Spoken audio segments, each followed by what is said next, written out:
Hello, everyone, and welcome to today's webinar, Entity Conversions, Navigating Key Delaware Procedures. My name is Annie Triboletti. I will be kicking things off today. So joining us today are Mike Maxwell and Alyssa Frank from Potter Anderson and Helena Ledick from CSC. So with that, I would like to welcome in Mike, Alyssa, and Helena to introduce themselves. Hi, everybody. This is Helena. I'm thrilled to be here with Mike and Alyssa.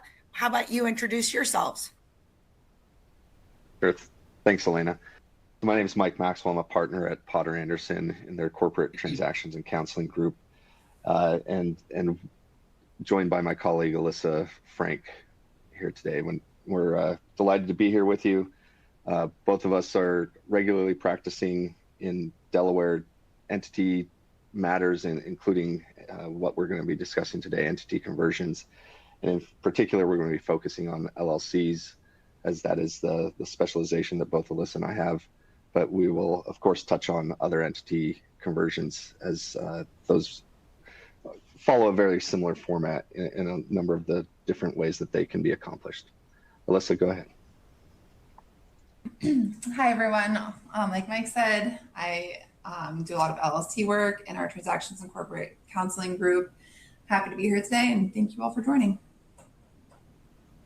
Terrific. So here's our agenda that we're going to be covering today. We've already covered our introduction, and then I believe we're going to get started off with a general overview of the conversions. And then we're going to see two views of Delaware: the conversion of a Delaware LLC, and then a conversion to a Delaware LLC. So those two little prepositions over there we're going to be covering. And then what we'll also jump into then is conversions involving other Delaware entities beyond the LLCs. We're going to jump into then some practical considerations, and then we'll get into a Q&A and wrap up at the beginning. So our first topic is going to be general overview of conversion, and I believe Mike is getting us started with that. That's right. Thanks, Elena. So welcome, everyone. Again, we're glad that you could join us today. As we previously mentioned, we'll be discussing entity conversions, and specifically conversions involving LLCs, in part to narrow and frame the conversation. But a lot of what we'll discuss in the LLC context, as you will see when we start discussing some of the other entity conversions, will have similar application and similar concepts that you can pull from this discussion. But before we start discussing conversions, I thought it may be worth discussing why this has become a relevant topic recently. So as many of you may be aware, there's been some high-profile companies, most of which are corporations, that have controlling shareholders that have either sought or threatened to reincorporate out of Delaware in the wake of some Chancery Court rulings over the last few years that have imposed higher hurdles on controlled companies. So the issue has caught the attention of some of these non-controlled corporations as a result of the significant media coverage and social media coverage. But I will say the controversy is really centered around controller conflicts and in some respects, books and records demands and related lawsuits. And on that point, the proliferation of these Section 220 demands, which are the books and records demands, and related cases, together with the concerns around the predictability of planning for transactions involving controlling stockholders, has prompted the Delaware legislature, working with the Delaware State Bar Association's Corporate Counsel Committee, to draft and adopt Senate Bill 21. That was adopted and put into force last year, and there was a constitutional challenge late last year that was upheld by the Supreme Court earlier this year. So SB 21 created clear guideposts for Delaware corporations and balances the stockholders and board's rights for management and protection of their investor rights. The intent here is to really help Delaware corporations plan transactions and to assist judges in evaluating the merits of complaints challenging transactions. So now that's not entirely relevant for our purposes today, as we discuss primarily conversions under the LLC Act, but I thought it would be worthwhile to spend a few minutes just to discuss why Delaware has been a popular destination for company formations, and why I think it's still the case, notwithstanding some of the recent news of the high-profile companies that have reincorporated to other jurisdictions.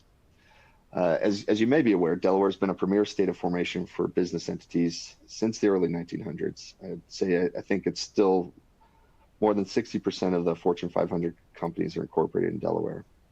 And the goal of Delaware law and the aim, the intent of it is to provide both managers and investors with laws that are optimal for engaging in ethical and profitable business. So it's a balancing act, right? Balancing the need for managerial flexibility with strong tools to hold the managers accountable for using that flexibility to advance the best interests of the investors, while at the same time providing investors protection when management misbehaves and to hold them accountable. So it's really trying to balance those two competing interests.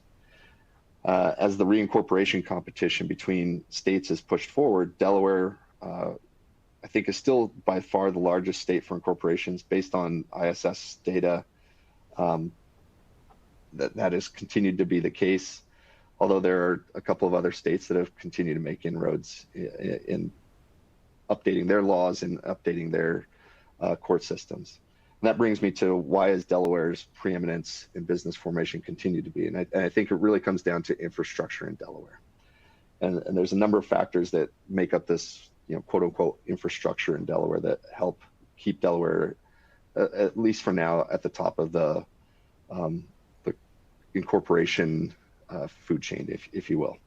So these factors include sophisticated and regularly updated statutory law, sophisticated business courts, significant and robust case law, along with attorneys and other professionals that are experts in the corporate law, and then the Delaware Secretary of State. And I'll just touch on a few points on each of these. So the DGCL, Delaware General Corporation Law, is the foundation on which Delaware corporate law rests. It's an enabling statute. It includes a few important mandatory requirements to protect investors and otherwise provides flexibility for corporations to carry out their businesses. Delaware is also has premier statutes for business entities other than corporations, as we'll discuss today. The LLC Act, the Limited Partnership Act, and the General Partnership Act, along with the Statutory Trust Act, provide a number of options for business planning and transaction structuring. And the policy behind each of these statutes is to give maximum effect to the principle of freedom of contract and to the enforceability of the applicable governing agreements. These statutes being the LLC Act, the Partnership Statutes, and the Statutory Trust Act. The entity statutes are shaped by corporate law experts protected from influence by special interest groups. So the Delaware legislature every year reviews the entity statutes in conjunction with, for the DGCL, the Corporate Law Council, and then subcommittees of that council, which both Alyssa and I serve on for LLCs and partnerships, as well as for statutory trusts. So these statutes are evaluated every year to determine if there's any updates that need to be made, if there are fine tuning that needs to be accomplished to deal with issues that have arisen over the course of the previous year in practice. The second point is sophisticated business courts. So Delaware is known worldwide for its judicial system and has expert and impartial judges that decide its corporate cases. Its Delaware Court of Chancery is a specialized court of equity with specific jurisdiction over corporate disputes. So it gives it an expertise in dealing with these corporate matters. And not only expertise, but the ability to move very quickly. There's no jury trials in Chancery Court. It's an expert judge, usually has expertise and experience in corporate law, and allows them to move quickly to address matters on an expedited basis, typically much more expedited than any other state in the country. These judges are appointed through a bipartisan merit-based selection process. And unlike most other jurisdictions in the U.S., Delaware has no intermediate appellate courts. And so cases from the Court of Chancery, or if they're in the Superior Court, which is the court of law in Delaware, both of those run straight to the Delaware Supreme Court. So if there's a need for an appeal, that's done. There's not an intermediate level of courts there. The other thing that's unique, I think, to Delaware in particular, as I've talked with practitioners around the country, is that the Court of Chancery, so as a trial court, they are providing written legal opinions. So there's robust case law and precedent that provides guidance to practitioners on how different points of Delaware law, whether it's the corporate code or certainly in the last 2 decades, it's exploded for the LLCs and limited partnerships as well. case law interpreting certain provisions, interpreting how a court reads and looks at certain things that apply to these LLCs, partnerships, or of course the corporations. And not all states provide those written opinions at the trial level. As I mentioned, judges, not juries, decide these corporate cases. And along with this sophisticated judiciary, Delaware has an ample supply of lawyers that are expert in Delaware corporate law. So definitely some advantages there from an infrastructure perspective. And then the final point I'll make on the infrastructure is this Delaware Secretary of State. So the Division of Corporations of the Delaware Secretary of State's office really exists to provide corporations and their advisors with prompt and efficient service. They're open 15 hours a day to accommodate requests for filings from around the world. They offer specialized and expedited service, including 30-minute, 1 hour, 2 hour, same day, and 24-hour service for urgent and time-sensitive matters. So for example, if you need to file a merger before the market opens, you're able to do that and get back your evidence of filing, pretty quickly within a half an hour. So the Delaware Secretary of State's Division of Corporations, in conjunction with expert Delaware lawyers, are able to, and of course, Delaware's registered agents, as you know, our host today, CSC, they can handle almost any situation. And so there really is a culture and a infrastructure along those lines for filing and dealing with those types of issues. And I think this is one of the primary reasons that Delaware has continued to be a primary and premier corporate destination. And certainly for the alternative entities, which are these LLCs, partnerships, what we'll talk about a little bit more specifically today, our statutes continue to be some of the most flexible in the world. And there's robust case law supporting interpretations of these statutes, as well as different typical provisions of the operating agreements or governing agreements. So with that background, we'll now get into the materials and discuss one of the most popular ways that a company can change its business form or change its jurisdiction of formation. We're going to start with a discussion of what we mean generally when we talk about converting from one form of business entity to another. And throughout the presentation and in a summary fashion at the end, we're going to also discuss some of the practical considerations that one should consider when engaging in a conversion. And then we'll also briefly touch on conversions involving other entities, such as a corporation or a limited partnership. As I mentioned previously, a lot of the principles that we'll be discussing in the context of an LLC are going to have applicability to the other forms of entities and other entity conversions. And again, finally, I'll just note that we are Delaware attorneys, so the focus of our presentation will be under Delaware law. But many of the considerations and the topics that we're going to discuss will be relevant for other jurisdictions. But you should always check with the statutory and other applicable law of a particular jurisdiction when you're considering a change of business form. So with that, what do we mean by a conversion? So a conversion is a change of form of business entity to another business entity or to another jurisdiction. So under Delaware law, it's a technical term that involves the change of a business entity's organizational form or jurisdiction of formation pursuant to a specified statutory procedure. So it can refer to an entity outside of Delaware converting into an entity in Delaware. It can also refer to an entity in Delaware changing form to another form in Delaware or to a form in another jurisdiction. So when considering a conversion, we have to give attention to a variety of factors, including the type of entity that's involved. So for example, whether it's a corporation, an LLC, or a partnership. And this is really because the type of entity involved is going to inform the statutory regime that's going to control the type of change being affected. So for example, a Delaware corporation will be governed by the DGCL, while an LLC change would implicate the Delaware Limited Liability Company Act. Same thing with a limited partnership. That would be implicated by the revised Uniform Limited Partnership Act in Delaware. So it depends on the type of change being pursued as well. So different statutory provisions of the relevant statute will be implicated. So are you converting a Delaware LLC to another form of entity in Delaware, or are you converting it to another jurisdiction or to another form in another jurisdiction? So a lot of variety there. So today we're going to be discussing primarily LLCs, but like I said, I think this will be useful and we will touch on other types of conversions as well. So again, the types of change desired will be important on thinking about the types of conversions. So changes can be made to the form of entity type within the same jurisdiction. So as I was mentioned, corporation to an LLC or limited partnership, or an LLC to a corporation. But they can also be made to a form of entity by changing the jurisdiction of formation, such as a Delaware entity moving to New York, or even a foreign jurisdiction, or vice versa. So for example, a Delaware corporation to a Pennsylvania corporation. We've got some other examples here: an LLC converting to a Pennsylvania LLC, or a Delaware corporation converting to a Pennsylvania LLC.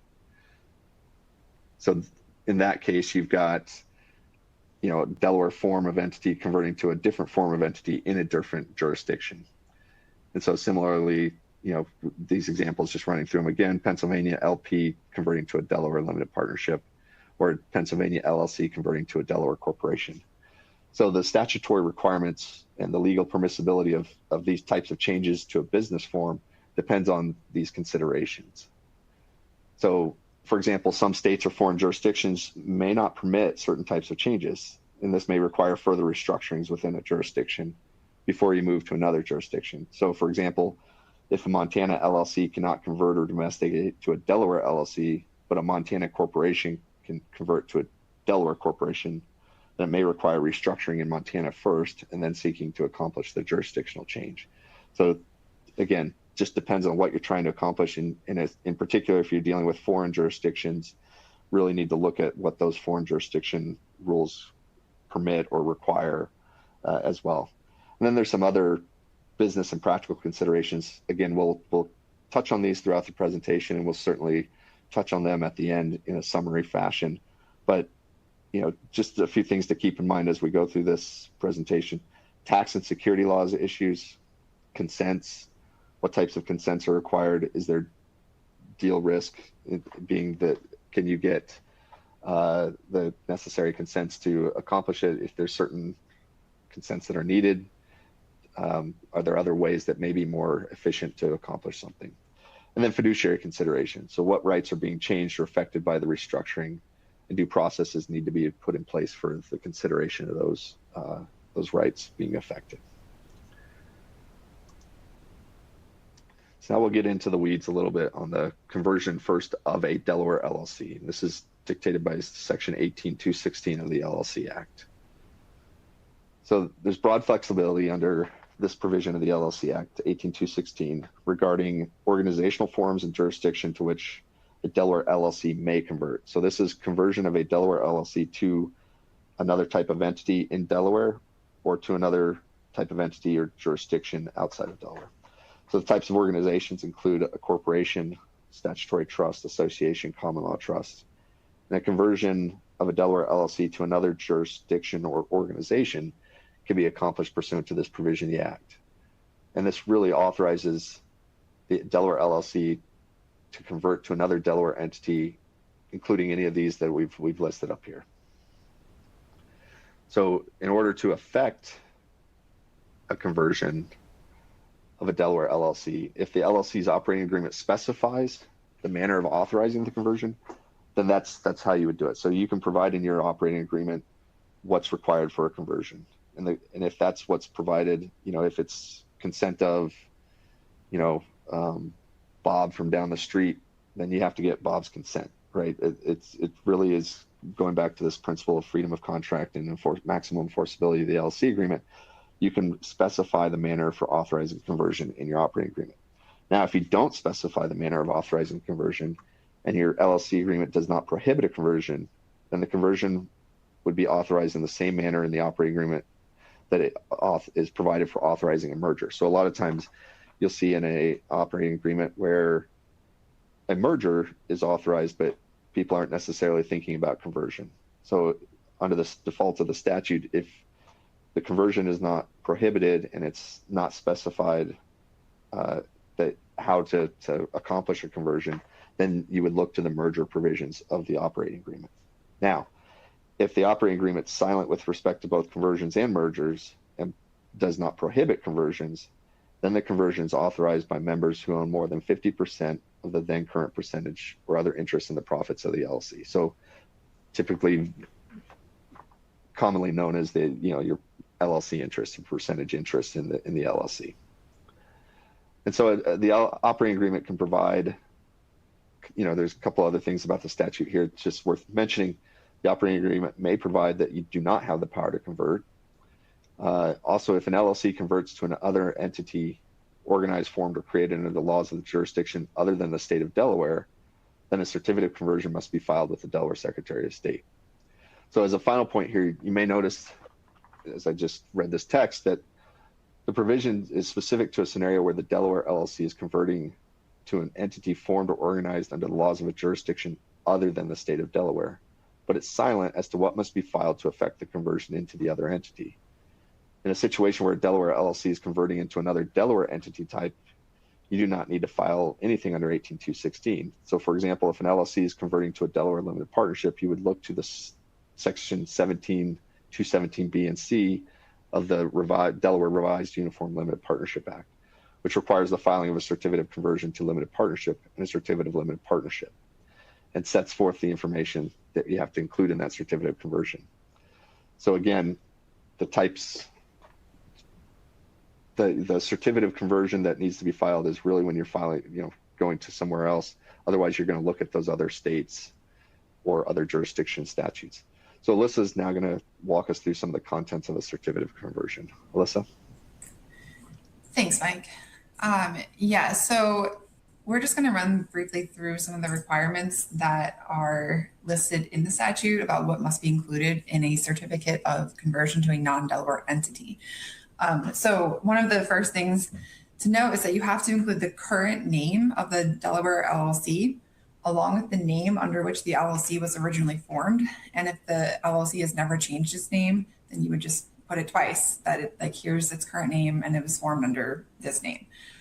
You also need to include the date that the LLC certificate of formation was filed with the Delaware Secretary of State. And something I just want to flag here is that we've sometimes seen a filed certificate of formation include the date that it was executed. And in that sort of a situation, when you're preparing the certificate of conversion, you want to make sure that you include the actual date of filing with the Delaware Secretary of State as reflected in the timestamp on that certified certificate of formation, because that date of filing may differ from the date that the certificate was executed. That's just sort of a small point of something to keep in mind. The certificate of conversion may also include a future effective date or time if desired. It's not necessary under the statute to include a future effective date or time, but we do want to note that it may be advisable to include one to ensure simultaneous filing with any other documents that may need to be filed in accordance with the laws of the state under which the converted Delaware LLC will be organized. And we had a question from the audience about a conversion into Delaware, about like which date do you file articles of conversion first? And we just wanted to note that that's usually just going to depend on looking at both state statutes, the state, where the LLC is formed or the entity is formed, and the state where that company is going to be converting into, to find out if there are going to be multiple documents that have to be filed at the same time. Some states may not require a simultaneous filing. We can't speak to that. We can only speak to Delaware law, but we just did want to note with the certificate of conversion for a Delaware LLC leaving that you would have the ability to provide for a future effective date if you need to sort of like have it aligned with filings in other states. So then another a requirement is for the certificate of conversion to include a statement that the statutory approval requirements have been fulfilled. And then there are a couple of other pieces of required information under the statute that are meant to address legal proceedings relating to the converting LLC prior to its conversion. And one other thing, when you're dealing with, I just briefly touched on this, but when you're dealing with a conversion out of Delaware, you just need to keep in mind that there may be a corresponding statute that's applicable to the type of organization to which the company is converting that has to be observed in tandem with the Delaware statutory requirements. So for example, if you're converting an LLC out of Delaware to like a Maryland entity, you would just need to look at both sets of statutes and be familiar with any requirements of the state into which the Delaware LLC will become a converted entity. We'll also touch briefly on the execution of a certificate of conversion. One of the things that the statute requires in 18216 is that the certificate of conversion has to be executed in accordance with Section 18204 of the Delaware LLC Act. And this section just states that a certificate that's required to be filed with the Delaware Secretary of State must be executed by an authorized person. And that basically is just going to be a person who is authorized by the LLC. In this context, it's advisable that any resolutions that approve the conversion that are being adopted by whatever is the governing body of the converting LLC include specific authorization for a person or entity as applicable to execute that certificate of conversion as a quote authorized person of the converting LLC. All right, so now we'll talk about filing certificate of conversion. Let's see. So Section 18216E of the Delaware LLC Act relates to a certificate of conversion of a Delaware LLC to a non-Delaware entity, and it requires the certificate to be filed with the Delaware Secretary of State in accordance with 18206 of the Delaware LLC Act. So there are a number of technical provisions in 18206 that relate to the Secretary of State's back-end processes for handling the filing of the certificate. But for our purposes, we just want to note that the certificate of conversion must be signed, and there are a few options for signing. You can use a facsimile signature, which is like a reproduction of a manual signature. You could also do a conformed signature or an electronically submitted signature. And there has to be authorization to file the certificate of conversion with the Secretary of State. I think Mike did talk about that to some extent too, so I don't want to get into that again. The default under the Delaware LLC Act is that a certificate is effective at the time of its filing with the Secretary of State, but as I just noted a couple of slides ago, the certificate of conversion can include a future effective date or time. One thing to note here is that there are limits on future effectiveness. So the filing has to become effective on or by the 180th day after which the certificate is filed.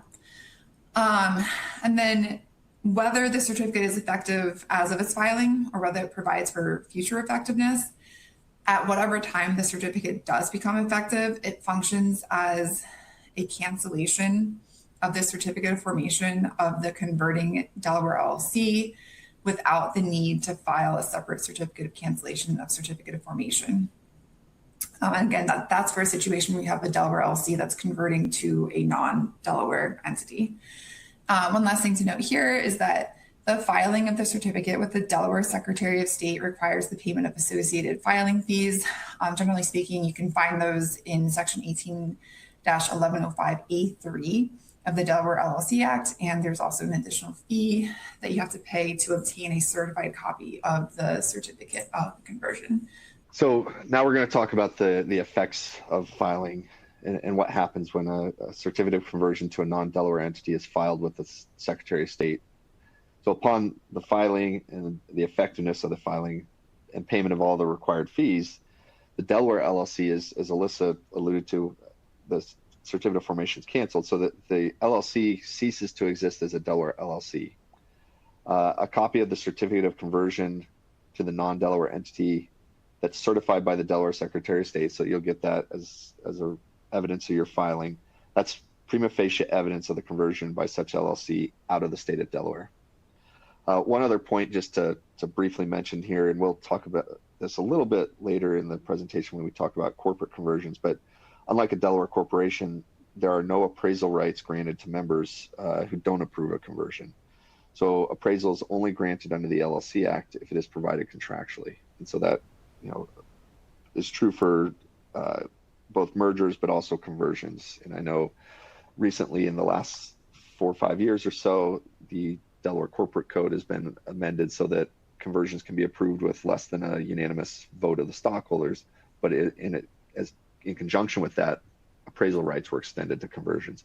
That is not the case for an LLC conversion. So some of the other effects here on a conversion, unless otherwise agreed, conversion of a Delaware LLC to another entity does not require the LLC to wind up its affairs. pursuant to the dissolution provisions of the LLC Act, or pay its liabilities and distribute its assets. The conversion does not constitute a dissolution of the LLC.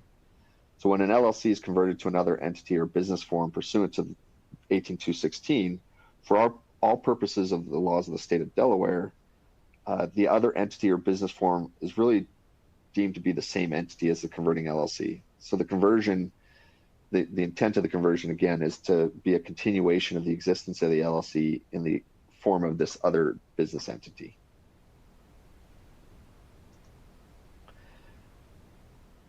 And so the conversion of an LLC, a Delaware LLC, out of Delaware and the resulting cessation of its existence as a Delaware LLC is not deemed to affect any obligations or liabilities of the LLC incurred prior to such conversion.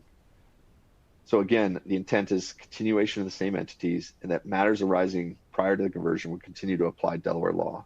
That gets to this point that conversion's not deemed to affect the choice of law applicable to the LLC with respect to matters that arose prior to the conversion. And upon the effectiveness of the conversion, you'll see a few points here in the slides. The rights and privileges, powers of the converted LLC, and all property and all debts due, as well as other things and causes of action, continue to remain vested in the converted entity. Again, the easiest way to think about this at a high level is that the converted LLC continues to exist just in a different form or different jurisdiction. Here we're talking about a non-Delaware jurisdiction. Title to real property continues to be vested. Rights of creditors continue to be preserved and unimpaired. And all debts and liabilities, one point here on this, debts, liabilities, and duties of the converting LLC remain attached to the converted entity and can be enforced against it to the same extent as if those debts, liabilities, and duties had originally been incurred or contracted by the converted entity as such entity. So in this instance, for example, the Court of Chancery has allowed claims to be asserted by an LLC against a former director of a Delaware corporation for allegedly breaching his fiduciary duties owed to the corporation, even where that corporation is subsequently converted to a Delaware LLC. So again, this idea that there's a continuation and these debts and liabilities, claims, rights continue to be vested in the continuing entity. Now, one other point to make here is that these the rights, powers, privileges, interests, and property, as well as debts and liabilities, are not deemed to have been transferred to the converted entity as a consequence of the conversion. And this can address concerns with, for example, triggering transfer restrictions in other contracts. And as a matter of Delaware law, the conversion should not trigger a transfer restriction. So if you have a contract, for example, that's Delaware law governed, this conversion should not affect that. But it's important to note that that's as a matter of Delaware law. So it's important to confirm if there's a contract governed, for example, by New York law or some other state's law, just to confirm that doing a conversion of either a form or a jurisdiction will not somehow trigger those under that other state's law. But as a matter of Delaware law, it's not deemed to be a transfer. And then in connection with a conversion to another business entity or form, the rights or security interests, or not security interests, but the securities or interests in the LLC, those have to be dealt with in some way, right? And so, for example, if you're an LLC converting to a corporation, you no longer have LLC interests. So something needs to happen to those LLC interests. And those can be exchanged for or converted into cash, property, or rights or securities or interests in the entity or business form into which the LLC is being converted.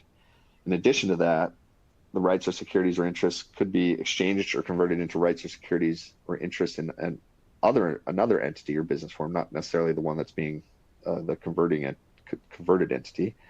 They could remain outstanding or be canceled. So again, the statute provides a lot of flexibility for structuring a transaction. Again, something needs to be dealt with somehow. So keep in mind, if you're converting, this is also a point where fiduciary duties and disclosure obligations could come into play. So for example, if you're converting from a corporation to an LLC, how do those interests stack up to each other? And typically when you're seeking consent or dealing with that, those differences and how they compare to each other should be clearly explained. When you're dealing with a conversion out of Delaware, it's also important to keep in mind that there may be corresponding statutory applications or statutory provisions that are applicable to the type of organization to which the company is converting, and that those have to be observed in tandem with the Delaware statutory requirements. So again, just being familiar with the requirements of the state into which the Delaware LLC will become a converted entity, or if it's another type of Delaware entity, familiarity with those provisions as well. So now we're going to move on to the next bullet that Helena spoke about in our introduction, dealing with, instead of a conversion of a Delaware LLC, we're converting to a Delaware LLC. So the conversion of another entity to a Delaware LLC can be accomplished pursuant to Section 18214 of the LLC Act. This is similar to the broad flexibility that is required or is permitted under 18216. An other entity includes a corporation or a statutory trust, a business trust, association, real estate investment trust, common law trust, a number of different types of entities. And Alyssa is going to walk us through these entities a little more specifically. Alyssa.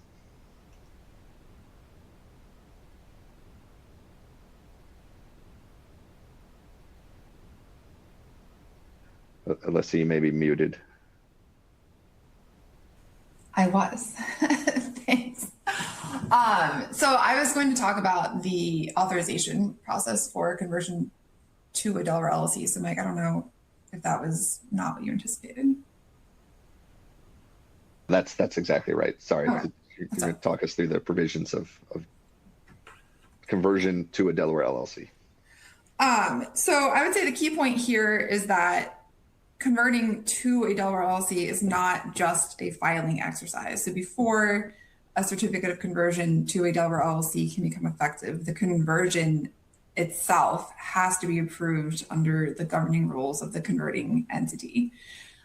Generally speaking, that means you're going to look at the converting entity's governing documents, depending on what type of entity it is. You know, it could be its charter, bylaws, operating agreement, partnership agreement, a trust instrument, any other sort of document that governs the entity. And you also have to look at the applicable law that governs that entity type to see if there are any other sorts of approval processes or like hoops you have to jump through ahead of going through with the conversion.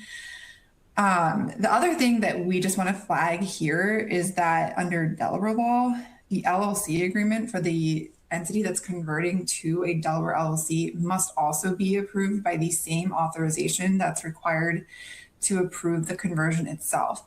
So whatever governing body has to approve the conversion should also have a draft of the Delaware LLC agreement and be approving that governing agreement at the same time.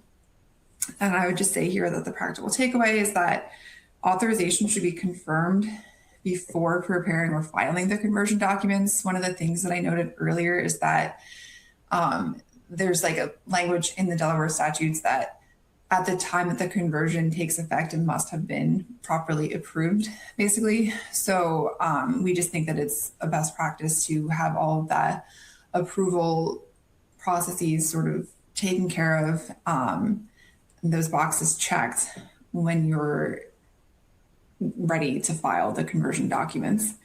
And just to sort of highlight that the conversion approval and the LLC agreement approval should be aligned and should be properly documented. We'll talk a little bit about the procedure for conversion. So once the conversion is properly authorized, the next step is compliance with Section 18214H and other Delaware filing requirements. So when you're converting an entity to a Delaware LLC, you're going to need to file 2 certificates with the Delaware Secretary of State. The first one is a certificate of conversion to limited liability company, and the second one is a certificate of formation of limited liability company. Both of those certificates will need to be executed in compliance with Section 18204, and the certificate of formation's contents must comply with Section 18201 of the Delaware LLC Act. And the practical filing point here is that the 2 certificates have to be filed simultaneously. If the parties want the conversion to become effective at a later date or time, then both certificates need to provide for that future effective date or time. The filings should not become effective on different dates or different times within the same day. So I would say, just as a brief checklist here, when you're getting ready to file these two certificates, you should confirm that the conversion has been properly authorized, that the LLC agreement has been approved with the same authorization. You prepare both the certificate of conversion and the certificate of formation, make sure the execution requirements are satisfied, and then coordinate the simultaneous filing with the matching effectiveness provisions. And we'll just briefly delve into the contents of the certificate of conversion to a Delaware LLC. It's not too different, I guess, from what we talked about with the certificate of conversion of a Delaware LLC to a non-Delaware entity.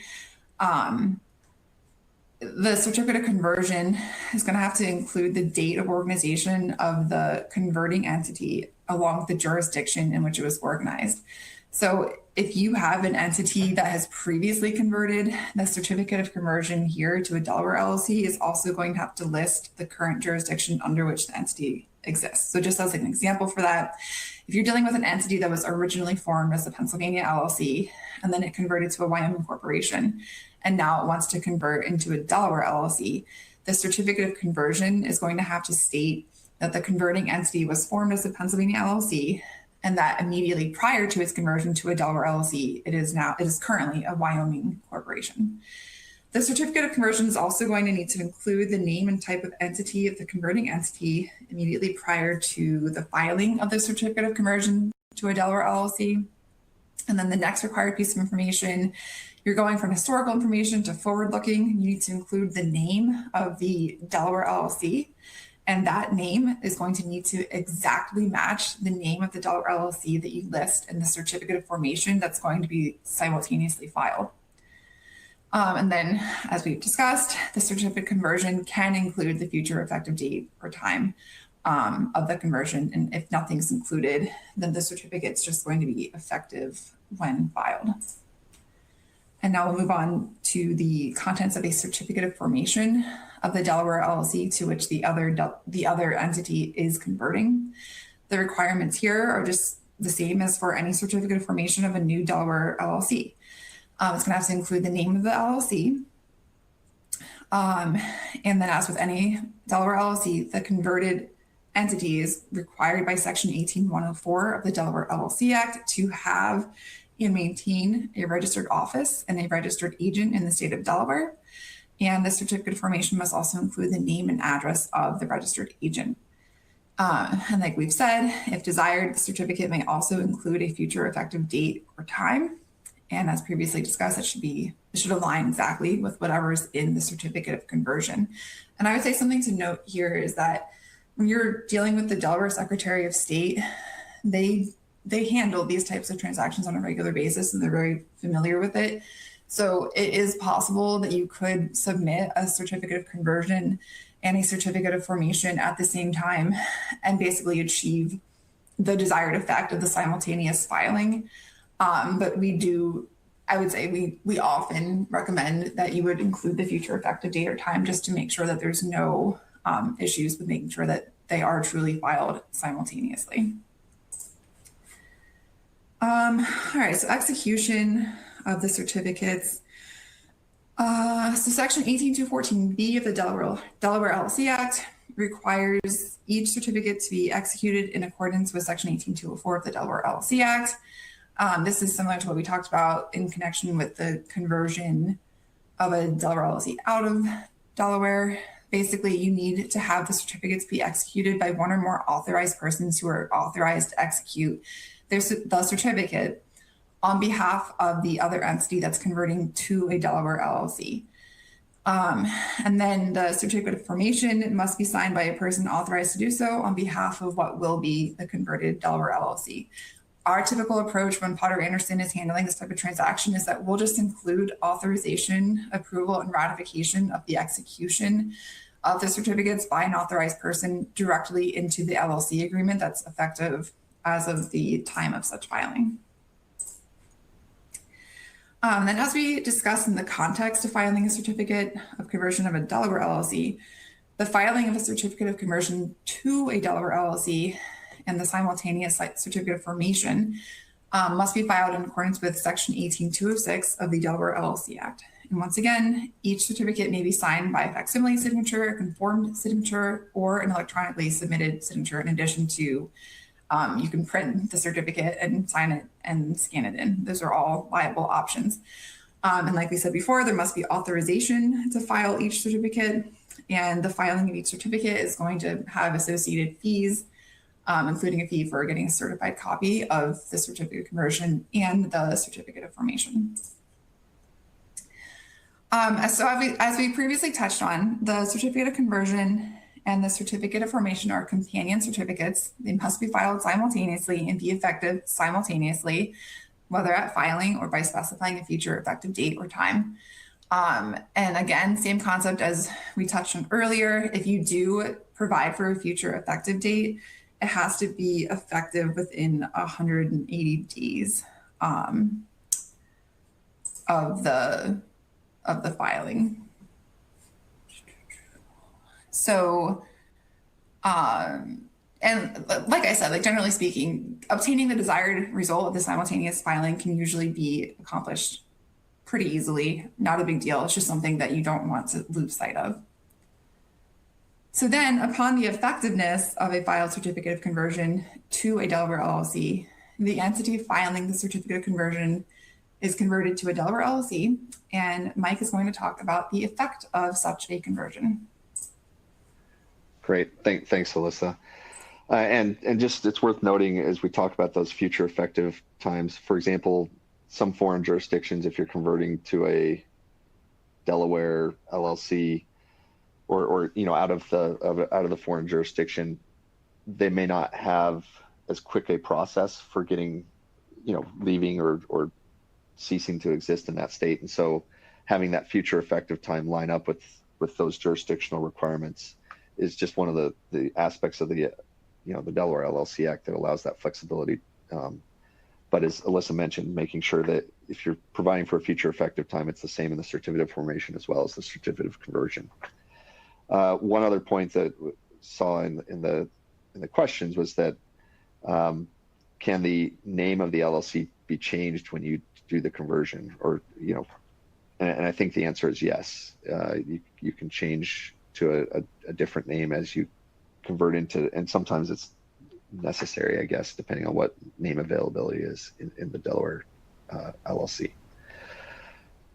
All right, so moving on to the effects of the conversion. Once the certificate of conversion and the certificate of formation have been filed, or upon the effectiveness of those certificates, as we've discussed with the other statutes, converting a Delaware LLC to something else, converting into a Delaware LLC, it's continuation of the same entity, and you're deemed to be a Delaware LLC as of the time of conversion, and you're going to be subject to the Delaware LLC Act from that point on. But the existence of the, quote unquote, new Delaware LLC is really deemed to have commenced on the date that the converting entity commenced its existence in the jurisdiction in which it was first created. Another point to mention is similar to conversion of LLCs to another jurisdiction or form of entity, the conversion of another entity to a Delaware LLC does not affect obligations, liabilities incurred prior to its conversion, or the personal liability of any person incurred prior to the conversion. And then again, kind of a similar refrain, the LLC is a continuation of the existence of the converting other entity, and it's not deemed as a consequence of the conversion to have been transferred for purposes of Delaware law. We talked about why that might be important under transfer provisions under a contract, but the similar treatment as under the other statute. The title to real property is vested, continues in the converted entity. Rights of creditors continue to be vested unimpaired or preserved unimpaired. Debts and liabilities, duties, rights and obligations, all those things continue to be continue with the continuing entity, the Delaware LLC in this case. So it's very similar to as far as the effects, very similar to the treatment of an entity converting out of, or an LLC converting out of Delaware or to another type of form. And again, just to highlight this point, a lot of these, at least in Delaware, the treatment of these types of conversions, regardless of the type of entity, are going to be very similar, generally speaking. As previously mentioned, the converting entity is not required as a matter of Delaware law to wind up its affairs. And then when it's been converted to an LLC, the LLC is deemed to be the same entity as the converting entity. Again, this similar concept that we've been hitting on throughout the presentation. So then we get to the equity interest, right? As with the LLC that's converting to another form or another jurisdiction, we have to deal with the equity interest of the other entity. And so those can be exchanged for, converted into cash or property or shares of stock. In addition to or in lieu thereof, can be exchanged for, converted into cash, property, shares of stock, rights, or securities in another domestic corporation or another entity, or may be canceled. So again, a lot of flexibility in how you treat the equity interests. So it's, again, important to, the conversions, as we mentioned, is approved in the manner provided for in the document or instrument or other writing. It's important to check these jurisdictional requirements or entities requirements. And then one thing I'll mention here in dealing with, and I think this is a good place to discuss this, is where we're talking about how equity interests are treated or how you deal with those. There's this idea of a plan of conversion. Under the DGCL, this was introduced in the last few years as a concept where you can provide for a plan of conversion. The LLC Act is silent on plans of conversion. It's not specifically mentioned. That said, there has to be some way to address this. And so that can be in the LLC agreement. It could be in resolutions that address the conversion and the specific mechanics, including what you're doing with the equity interests, whether you're canceling them or converting them into the new entity's interests. But you can also use a plan of conversion similar to like a merger agreement to lay out the terms of the conversion. And so I do think if you use a plan of conversion, it's still worth in this LLC agreement, especially if you're converting to a Delaware LLC, as Alyssa mentioned, you have to approve the LLC agreement by the same authorization that you approve the conversion. That LLC agreement should also lay out somewhere in the LLC agreement what happened to the prior interest as a best practice. I think that's how we would handle it. So even if you have a plan of conversion that lays out the mechanics and what happens to the equity interest, it's worth also providing for that in your LLC agreement so that there's no question as to how the exchange of rights or conversion or cancellation of interest, what exactly happened. But again, just something to keep in mind as you're thinking about a conversion to a Delaware LLC, addressing these points. So one other point to mention here is the Delaware LLC Act's conversion provisions don't limit the accomplishment of a change in the law governing or the domicile of the other entity to the state of Delaware by other means provided for in the LLC agreement or as otherwise were permitted by law. So really this means that the change in the structuring or jurisdiction could be accomplished by other means. For example, could you amend the LLC agreement to permit the, accomplishment of the change in jurisdiction? If you're coming to a Delaware LLC, you'd probably have to file a certificate of formation still. So there may be other considerations there, but I think the intent of this provision of the statute is really just to clarify that there's other ways that you can accomplish, or if there are other ways to accomplish a change of jurisdiction or form, then you can do that in such other way. For example, a merger is another thing that comes to mind here. So now we're going to quickly talk about conversions of or to other Delaware entities. So we're going to talk about some of these other statutes. So beyond LLCs, other types of conversions, we've touched on these a little bit throughout, and here's just some of the statutory provisions for Delaware limited partnerships, corporations, and series, and we'll just briefly touch on a few of these as we talk through this. So limited partnership conversions, conversions of under the Delaware Revised Uniform Limited Partnership Act, largely aligned with those that we've talked about in the Delaware LLC Act context. So key differences generally relate to the differences between LLCs and limited partnerships. For example, approval by the general partners or limited partners instead of members. It's a certificate of limited partnership rather than a certificate of formation, partnership agreement rather than an LLC agreement or operating agreement. But generally speaking, a lot of the same types of provisions mirror in the Partnership Act are going to mirror the LLC Act provisions.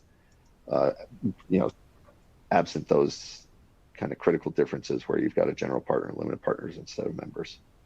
The mechanics of series conversions for an LLC series or a partnership series and the approvals for those are comparable to those, again, for conversions of LLCs and partnerships.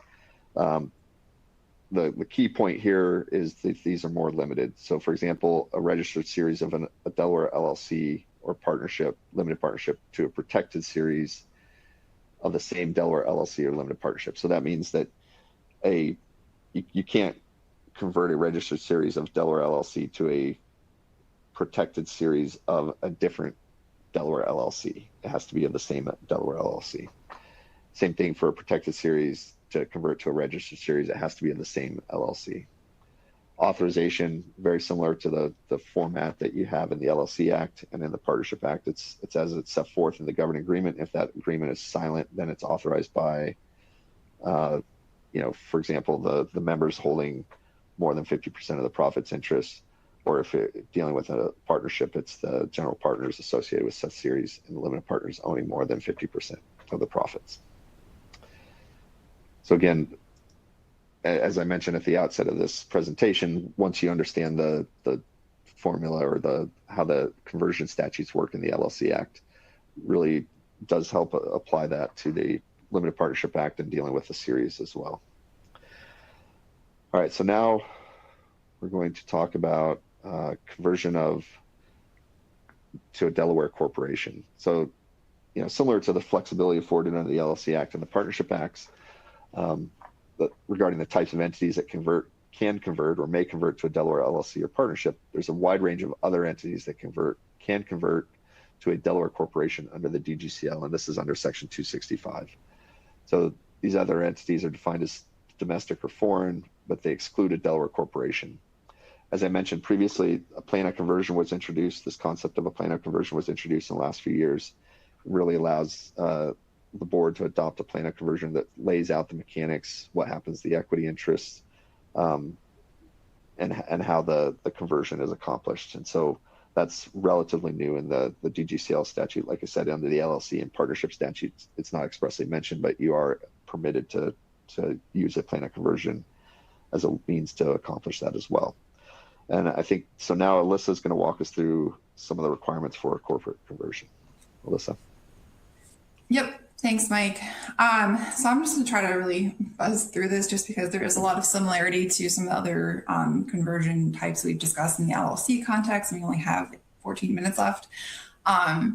So pretty much what the slides say, when you're converting to a Delaware corporation, you're going to have to file two certificates, a certificate of conversion and a certificate of incorporation. And Section 265 of the DGCL is going to set forth what needs to be included in that certificate of conversion.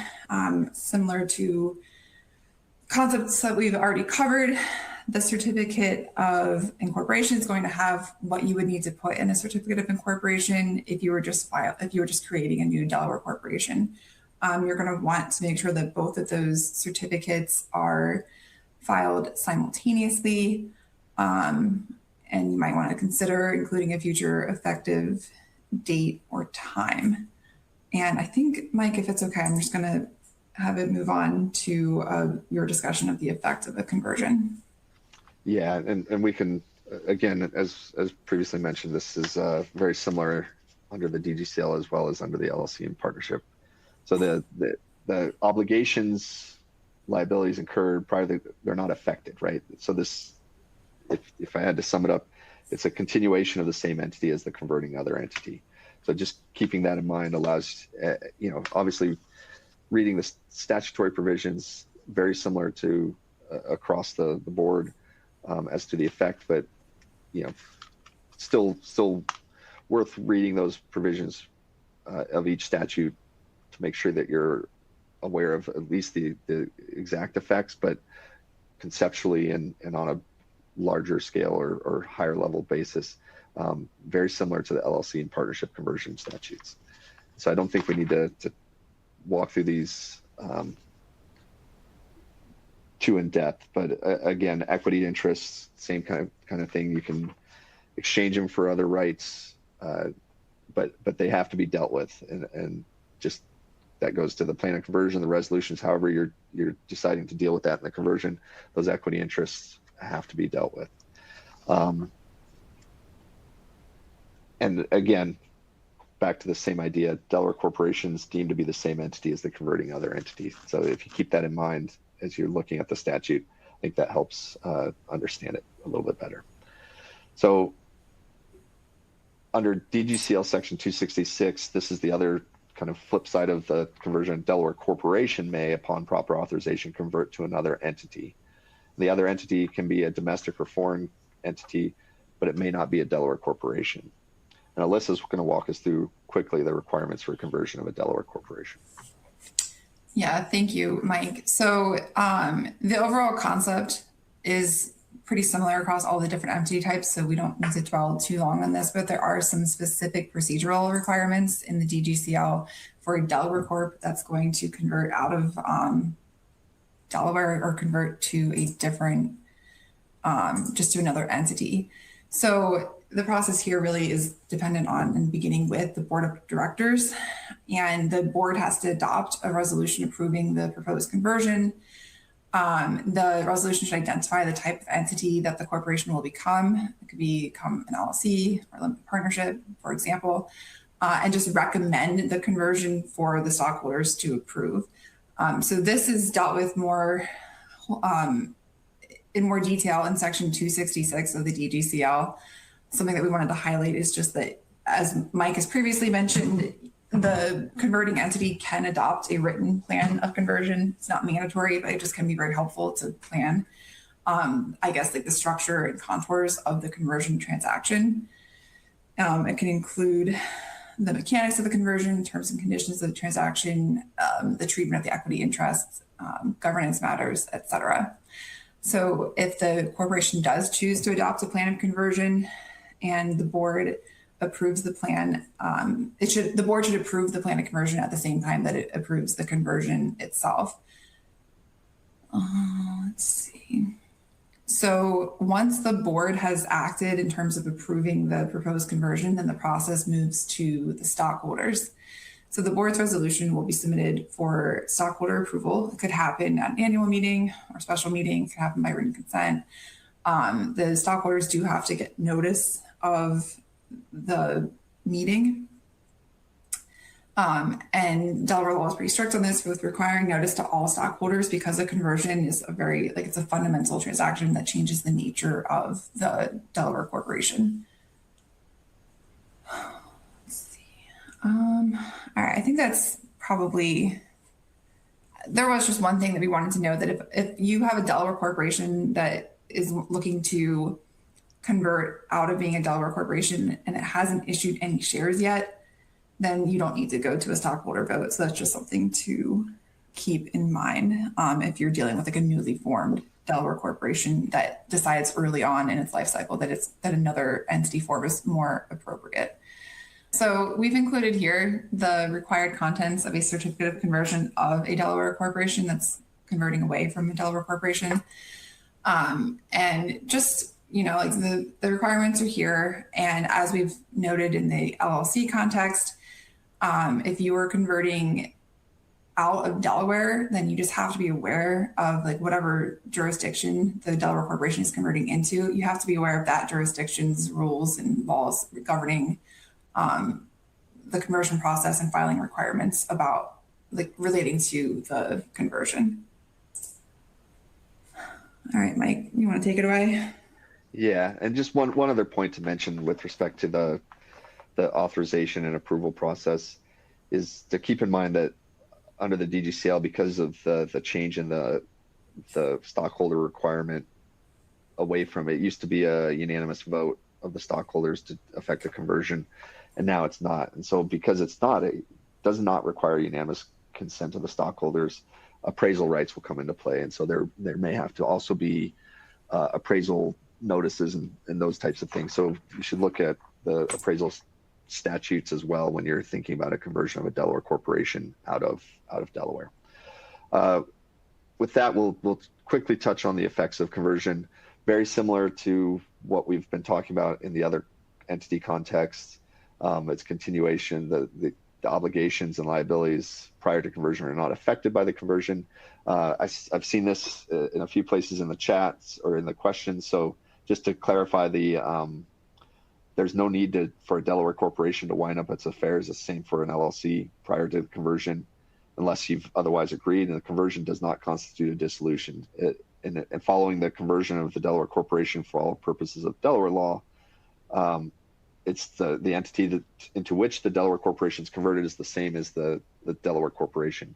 But there's no need to separately dissolve or wind up the affairs of the Delaware corporation because it's continuing on in this new jurisdiction or new form.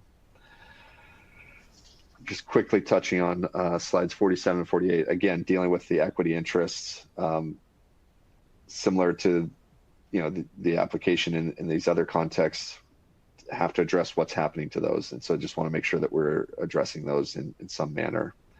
And then just a few miscellaneous provisions. The section 266 is not deemed to authorize conversion of a charitable non-stock corporation into another entity if the charitable status would be lost or impaired due to the conversion. It's kind of a random weird tip there, but just something to keep in mind. And then dealing with voting agreements and any provision of a certificate of incorporation incorporated before August 1st, or any provision of voting trust agreement or other written agreement among the corporation or its stockholders that restricts or conditions or prohibits the consummation of a merger or consolidation is going to be deemed to apply to a conversion as if it were a merger or conversion or consolidation, unless the certificate of incorporation expressly provides otherwise. And I think this again is getting at this idea that the vote changed for what is required to authorize a conversion, where it used to be unanimous and now it's not. And so I think if there's restrictions on merger, they're going to apply to, at least that they were adopted prior to August 1st, 2022, are going to apply to a conversion as well. And then with that, I think we're just going to touch quickly on some other things to keep in mind, practical considerations with the last few minutes here, common pitfalls. So, substance, as we've mentioned, a number of these different things, substance of applicable non-Delaware law, coordination across the borders, especially state or foreign jurisdictions, timing issues as to authorization, use of forms for filing. Alyssa, do you want to touch on the use of forms for filing, what we mean by that? Yeah, sure. So I guess try to put this delicately. I think a lot of different secretaries of states and different states, including Delaware, will include forms on their websites to have a form for a certificate of conversion, for example, or a form for a certificate of formation. And I would say a lot of times the forms are decent starting points, but we would just advise using caution and just sort of wholesale adopting those forms. And instead of doing that, our fundamental advice is to always look at the relevant statute to see what exactly are the requirements of what has to be put in whatever certificate you're preparing that needs to be filed. And I mean, it's really a pitch to hire attorneys in that state. We're Delaware attorneys, we know what goes in a certificate of conversion to a Delaware LLC, for example. And so I think it's basically don't just take a form from the state website, and it's not necessarily going to include 100% of the information or be teed up 100% how we would recommend to tee up that certificate in accordance with the relevant statutory requirements. Yeah, great. We also touched on this a little bit earlier, availability of name for a converted entity. So you can adopt a new name, but if you're planning or hoping to use the same name in a different form or different jurisdiction, just making sure that it's available, because that may be something that surprises people if they try and use the same name and it turns out it's being used. A couple of other things worth mentioning, and I touched on these earlier, but just to revisit briefly, is fiduciary duties and standards of review. Most actions in Delaware are twice tested. So it's one, is it legally permissible? And then two, is it equitable? Does it comply with fiduciary duties of care and loyalty that are owed by directors or managers or a general partner? And so even though you've complied with the statutory prerequisites in the necessary to accomplish conversion, it's worth noting that that doesn't preclude judicial inquiry into the substantive and procedural fairness of the transaction. And so depending on what you're doing, again, like for example, with equity interests or are you, how much you're changing the rights, it's worth understanding whether those are going to be fair to the stockholders or the members or the interest holders. Are they receiving fair value for their shares? In those types of considerations. And so now this may be a little bit different in LLCs and partnerships because you can modify or even eliminate fiduciary duties in LLCs and certainly in limited partnerships as well. But just something to keep in mind as you're thinking about conversions. The other thing is disclosures. Whenever you're soliciting consent or notifying members or partners or stockholders of actions taken, it's important to keep in mind what disclosures may be required by the relevant governing documents as well as the statutes. And so depending on the type of entities, there may be certain, as we mentioned with corporations, there may be appraisal that's implicated, disclosing the types of differences or comparisons. So for example, if you're converting from a Delaware corporation to an LLC, what are the stockholders gaining or losing, and comparing those types of jurisdictional things. So again, just keeping those types of provisions in mind or types of issues in mind as you're thinking about fiduciary duties and disclosure obligations in affecting a conversion. And then there's a couple of other factors that we wanted to just briefly touch on as we're out of time here. But, Alyssa, do you want to run through your thoughts on a few of these? And then we can close? Yeah, I think Mike, you sort of hit on some of these at the top of the webinar, just in terms of like the quality and predictability of Delaware law and the judicial system here in Delaware. But we just wanted to sort of flag a couple of other things just to think about if you're considering converting a Delaware entity out of Delaware. Really, like, these are still practical considerations just in terms of like the list of things you consider when you're in this process. So governing documents, you might need to adopt a completely different LLC agreement. But if you have a governing document that has negotiated terms, you just have to think about how those terms fit in the new jurisdiction to which the entity is moving. We had some questions about like, what is the impact of a conversion on existing contracts? So that's just something to think about if the conversion to a new jurisdiction, for example, might trigger any sort of default or notice requirements under existing loan documents or contracts. And really just, I guess, like the sort of like non-legal impact of the conversion in terms of you might be dealing with investors or lenders or acquirers who might have a preference for a Delaware entity, and now you've converted out of Delaware. And then considerations just like transfer taxes, state income taxes, annual reporting obligations, and the effects of conversion on regulatory and licensing considerations. So I didn't really have anything else specific to say about that, especially since we're out of time. But Mike, I don't know if you had any final thoughts on any of these points. These are all good points, and again, just a list for the audience to have as a reference point. The one thing I'll note on the governing documents, for example, Delaware has an implied contractual covenant of good faith and fair dealing that cannot be eliminated. And so if you are converting, for example, to another jurisdiction that may not have that concept, something that's come up in our practice, considering how you address that. So it's something to think about, again, as you're considering these things.